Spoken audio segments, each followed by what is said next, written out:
Hello दोस्तों, मैं हूं Kashdeep Verma. Hindi voice notes YouTube channel में आपका स्वागत है। दोस्तों, आज मैं इंडियन ज्योग्राफी का एक सीरीज स्टार्ट कर रहा हूं, जिसमें मैं इंडियन ज्योग्राफी के सारे टॉपिक को एक एक करके कवर करूंगा। और आप भी इस सीरीज का हिस्सा बन सकते हैं हमारे चैनल हिंदी वॉइस नोट्स को सब्सक्राइब करके। दोस्तों, आज के इस क्लास में हम लोग भारत की स्थिति देखेंगे ग्लोब में, उसके बाद भारत का अक्षांशी तथा देशांतरी विस्तार के बारे में पढ़ेंगे, फिर हम लोग भारत के अंतरिम बिंदु के बारे में पढ़ेंगे। तो चलिए क्लास स्टार्ट करते हैं। सबसे पहले देखते हैं हम लोग भारत की स्थिति ग्लोब में। ठीक है, ये है हम लोगों का ग्लोब, और ये ऊपर वाला पॉइंट हो जाएगा हम लोगों का उत्तर, नीचे वाला पॉइंट हो जाएगा दक्षिण, ये वाला पॉइंट हो जाएगा पूर्व, और ये वाला पॉइंट हो जाएगा पश्चिमी। ठीक है, तो देखिए ये वाला उत्तर और पूर्व, इन दोनों के बीच का एरिया, यहां से यहां तक का एरिया, ये क्या कहलाएगा? उत्तर पूर्व। यह है उत्तर और यह है पश्चिमी, तो इन दोनों के बीच का एरिया, यहां से यहां तक का एरिया क्या कहलाएगा? उत्तर पश्चिमी। ठीक है, यह है दक्षिण। ठीक है, तो दक्षिण और पश्चिमी इन दोनों के बीच का एरिया, ये वाला एरिया क्या कहलाएगा? दक्षिण पश्चिमी। ठीक है, ये दक्षिण और ये पूर्व, तो इन दोनों के बीच का एरिया, यहां से यहां तक का एरिया क्या कहलाएगा? दक्षिण पूर्व कहलाएगा। ठीक है, यहां से मैंने एक रेखा खींचा हुआ है, इसको कहा जाता है 0 डिग्री अक्षांश रेखा, जो ग्लोब को दो भागों में विभाजित करता है। ठीक है, यह है 0 डिग्री अक्षांश रेखा या भूमध्य रेखा। ठीक है, तो ये 0 डिग्री अक्षांश रेखा, यहां से ऊपर वाला हिस्सा, ये रेखा से ऊपर वाला हिस्सा हो जाएगा उत्तरी, उत्तर में है तो उत्तरी अक्षांश रेखा, और इस रेखा से नीचे वाला एरिया हो जाएगा दक्षिण में है तो दक्षिणी अक्षांश रेखा। उसी प्रकार यहां से मैंने एक और लाइन खींचा हुआ है, ये इसको कहा जाता है 0 डिग्री देशांतर रेखा या ग्रीनविच रेखा। ठीक है, तो इस रेखा की ये वाला हिस्सा है पूर्व और ये वाला हिस्सा है पश्चिमी, तो ये हो जाएगा पूर्वी देशांतर रेखा, और ये वाला हिस्सा हो जाएगा पश्चिमी देशांतर रेखा। ठीक है, तो आपको पता है कि कर्क रेखा 23.5 डिग्री जो कर्क रेखा है वो भारत के बीचों बीच से गुजरता है। तो 23.5 डिग्री कर्क रेखा यहां से गुजरा हो, यहां से गिनेंगे 0 के बाद 1 2 3 4 ऐसे 23 यहां तक पहुंचेंगे। ठीक है, तो 23 डिग्री जो कर्क रेखा है वो भारत के बीचों बीच से गुजरता है, तो भारत ग्लोब में यहां पर स्थित है, और ये कर्क रेखा भारत के बीचों बीच से गुजरा हुआ है। ठीक है, तो भारत कहां पर स्थित है? भारत गोलार्ध में, देखिए उत्तर पूर्व में स्थित है, गोलार्ध के उत्तर पूर्व में स्थित है। अगर अक्षांश और देशांतर रेखा की बात करें, ठीक है, तो ये अक्षांश रेखा है, ऊपर वाला एरिया क्या है? उत्तरी अक्षांश, तो भारत कहां पर स्थित है? उत्तरी अक्षांश में स्थित है। ठीक है, यहां से ये है हम लोगों का अक्षांश रेखा, और ऊपर वाला हिस्सा क्या है? उत्तरी अक्षांश, तो भारत उत्तरी अक्षांश में स्थित है।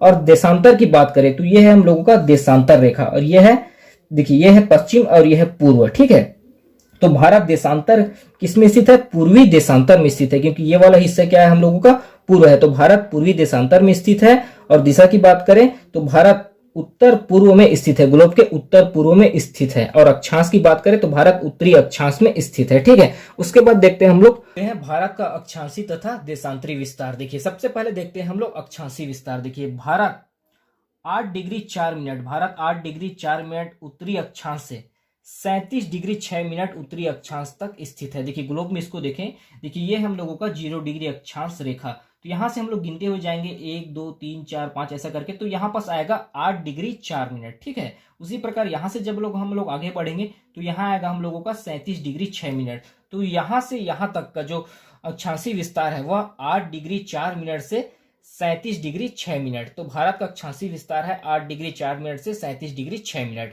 फिर देखते हैं हम लोग पूर्वी देशांतरी विस्तार। ठीक है, तो भारत क्या है? पूर्वी देशांतर में स्थित है, तो यहां से 68 डिग्री 7 मिनट से भारत का विस्तार 97 डिग्री 25 मिनट है। देखिए यहां से यहां तक का विस्तार भारत का, यहां से यहां तक का विस्तार है 68 डिग्री 7 मिनट से 97 डिग्री 25 मिनट। देखिए यहां से यह है हम लोगों का देशांतर रेखा। ठीक है, यहां से हम लोग गिनते हुए जाएंगे 1 2 3 4 5, तो यहां पास क्या आएगा? 68 डिग्री 7 मिनट, और यहां पर जो अंतिम वाले रहे यहां पर आएगा 97 डिग्री 25 मिनट। ठीक है, तो यह हो गया हम लोगों का पूर्वी देशांतर। ठीक है, पूर्वी देशांतर का विस्तार। ठीक है, उसके बाद देखते हैं ग्रीनविच रेखा। ठीक है, ये है हम लोगों का देशांतर रेखा या ग्रीनविच रेखा, यहीं से ही पूरे विश्व का समय का निर्धारण होता है। ठीक है, तो भारत क्या है? ग्रीनविच रेखा से लगभग 5.5 घंटे आगे है। एक चीज और ध्यान रखिए कि जब भी आप ग्लोब देखेंगे तो इस प्रकार का सिंबल दिया हो रहता है, तो ये क्या है? घंटे का सिंबल है, ये मिनट का सिंबल है, और ये सेकंड का सिंबल है। जब भी आप ग्लोब में देखेंगे तो ये सिंबल का अर्थ समझिए, ये घंटे का सिंबल है, ये मिनट का सिंबल है, और ये सेकंड का सिंबल है। उसके बाद देखते हैं हम लोग ग्रीनविच रेखा और भारतीय मानक समय रेखा। ठीक है, तो भारत से यहाँ तक का अंतर, पूर्वी देशांतर में यहाँ से यहाँ तक का अंतर लगभग 30 डिग्री का है। और इसको हम लोग समय में निकाले तो 1 डिग्री में 4 मिनट का अंतर आता है। 1 डिग्री में 4 मिनट का अंतर आता है, तो लगभग यहाँ से यहाँ तक का जो समय का अंतर है वह 2 घंटे का है। तो एक मानक रेखा खींचा गया कि मैं समय को मैनेज करने के लिए यहाँ से 15 डिग्री और लगभग यहाँ से 15 डिग्री लेकर एक यहाँ से एक भारतीय मानक समय रेखा खींचा गया, जो है 82 डिग्री, 82.5 डिग्री पूर्वी देशांतर। ठीक है, तो ग्रीनविच से किस प्रकार 5 घंटा आगे है उसको देखते हैं। देखिए ग्रीनविच रेखा है 0 डिग्री पर, यह है ग्रीनविच रेखा। ठीक है, 0 डिग्री पर है और यहाँ पर खींचा हुआ है 82 डिग्री पे, क्या खींचा हुआ है, भारतीय मानक समय रेखा। ठीक है, जो यहाँ पर यूपी में एक स्थान है नैनी, यहाँ से लिया गया है। ठीक है, तो 1 डिग्री में 4 मिनट का अंतर आता है। जो ग्रीनविच रेखा खींचा हुआ है यह है 82.5 डिग्री। तो 82.5 डिग्री को गुणा करेंगे 4 से, क्योंकि 1 डिग्री में 4 मिनट का अंतर आता है, तो टोटल हो जाएगा 330 मिनट। इसको हम लोग निकालेंगे तो लगभग 5.5 घंटा निकलता है। ठीक है, तो यहाँ से हम लोग जब यहाँ पहुंचेंगे 0 डिग्री से भारत की 82 डिग्री पर पहुंचेंगे तो लगभग 5 घंटे के समय का अंतर आता है। उसके बाद देखते हैं भारत के अंतरिम बिंदु।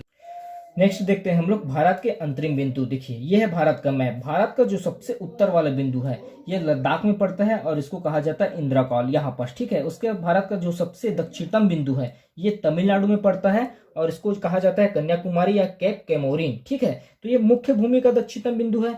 यहाँ पर है ग्रेट निकोबार, इसका जो इस आइलैंड का जो सबसे दक्षिणतम बिंदु है इसको कहा जाता है इंदिरा कॉल। ठीक है, यह भारत का पश्चिमी और भारत के सबसे पश्चिमी बिंदु है गौहर माता। ठीक है, उसके बाद यह है पूर्वी भाग। ठीक है, तो भारत का सबसे पूर्वी बिंदु है वह है वलांगू, जो कि पड़ता है अरुणाचल प्रदेश में। ठीक है, तो भारत का उत्तरतम बिंदु लद्दाख में पड़ता है इंदिरा कॉल। भारत का दक्षिणतम बिंदु तमिलनाडु में पड़ता है जिसका नाम है कन्याकुमारी। भारत का पश्चिमतम बिंदु है गौहर माता और भारत का जो पूर्वी बिंदु है वह है वलांगू, जो कि अरुणाचल प्रदेश में पड़ता है। उसके बाद भारत का उत्तर से दक्षिण और पूर्व से पश्चिम की लंबाई देखते हैं। देखिए भारत का उत्तर से दक्षिण तक का लंबाई है 3214 किलोमीटर। भारत का यहां से लेकर यहां तक का लंबाई है 3214 किलोमीटर।